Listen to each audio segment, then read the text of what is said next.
अदाही अंब जी खटाणा, लीमे जी खटाणा, मिर्चन जी खटाणा, सुका दाणन जी खटाणा, मच्छी जी खटाणा, अदाही छेले जी खटाणा, कुकड़ जी खटाणा, मुर्गी जी खटाणा, बिल्ली जी खटाणा। भाऊ ही खटाण उहा खटाणा शिकारपुरी खटाणा ही खाइण खां भाऊ बेहोश लॻो पियो आहे। अल्लाह जो क़स्म आहे हिते असांजो 50 पीढ़ी खटाण खपाए खपाए मरी वियो आहे। ऐं ख़ैरपुर नातन शाह में पहिरियों चकर ईंदो आहे कंडियारो, नौशहरो, ठटो, बदीन, टंडो मोहम्मद खान टंडो अलिहार में वेंदो आहियां। भाऊ हिन खटाण जे लाइ मूंखां ॿाहिरि ॿाहिरि कॉल ईंदा आहिनि। लंडन, फ्रांस, अमेरिका, मिस्र, तुर्की, लबनान में हेड़ो खटाणो कोन ॾिठो हूंदी पूरे पाकिस्तान में।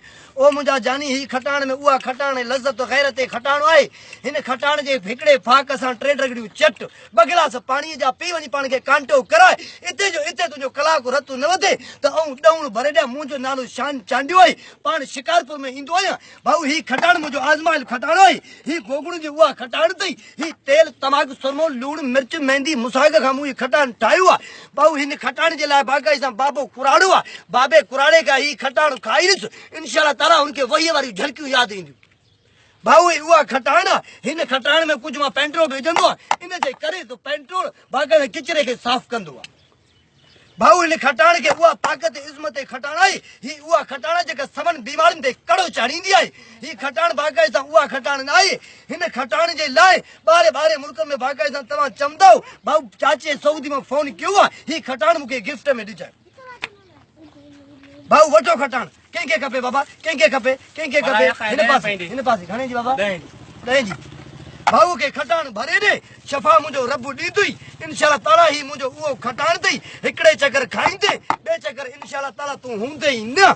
ही उहा खटाण अथई इनशाला ताला। बाक़ाइदा तूं पंहिंजे घर जा टपड़ खपाईंदे, खटाण तोरी अथई। बाक़ाइदा 15-20 ॾींहं हलंदी। 10 रगड़ियूं चट।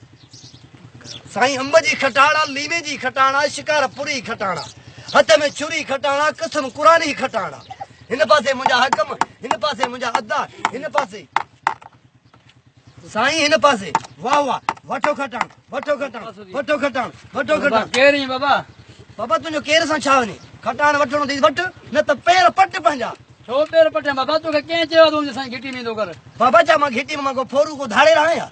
खटाण रोज़ी करण आयो आहियां। 3 ॾींहं वारो त न आई जेको खटाण जेको असांजे घर ॾे ॾेई हले वेंदो। मां छोकिरे खे घुमरा उल्टी शुरू। बाबा मां ही मुंहिंजी शिकारपुरी खटाण, वॾा वॾा मिनिस्टर बाक़ाइदा खाईंदा मुंहिंजी उहा खटाण। बी मां भुलियो हाले छा बी मां चश्मो पायां। हा पा चश्मो तूं कंदे छा? बी हिकिड़ो मिंट बी। हाणे मूंखे ॿुधा तूं छा आहे? हा उहो ई तूं। पोइ तूं छा कंदे बा? अरे छा कंदे? चढ़ियो थो मूं छोकिरे खे उल्टी घुमरा थिया पिया। तोखे मश्की लॻी पई आहे? चढ़े तो वारो छोकिरो घिटी में खटाण खपे हले वञ। चवां थो मूंसां फशरी न कर। असां 8 भाउर ऐं 16 मामा आहिनि। चाचो अंदरा, चाची पंहिंजी पाण हलाईंदा आहियूं। मामे यार चंदा रुगो 30 रुपया ईदी लोटिया मुकुर 2 ॾींहं ते ॿार तूं हलाईस। अच्छा फशरी न कर मूंसां, ॿुधाए थो। बाबा मां बाऊ हेॾा तोर सम्झण जी पेट कर। ढाकू न जाए मत मरीज़ मां हाणे बाईपास करायो आहे। बाईपास कराई जेको छोकिरे मूंखे दवा ॾे न ख़र्चे मां दवा त करायां न। बाबा छा मां तो ठीको खयो आहे। ये खटाण मुंहिंजी शिकारपुरी खटाण आहे, कसम कुरान दई खटाण आहे। न बाबा बाबा मुंहिंजो वेझो न अची जाए, मां ॻाल्हि बाबा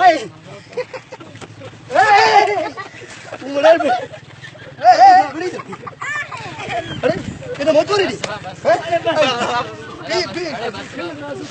अरे चश्मो मत आवाज बंद थो चश्मो बिल्कुल बि हिन खे छॾ। 3 ॼणा होसा, 3 ॼणा मुंहिंजा मामे मारोटन मुंहिंजा कपड़ा फाड़िया। मां बि मतलब एफआर कंदुसि। एफआर जा थींदो आहे। एफआर जा है मैं छोकरो मोर इतबार करी। मुंहिंजो पंहिंजो मामो डीएसपी आहे। बचाउ न जॾहिं माण्हू ताईं हलंदे बड़ो वो तो बरती तू। अरे मोबाइल में फोन के वोट दे। हां मोकल थई। अंब जी खटाणा, लीमे जी खटाणा, शिकारपुरी खटाणा मुंहिंजा भा। हिन पासे मुंहिंजा अबा, हिन पासे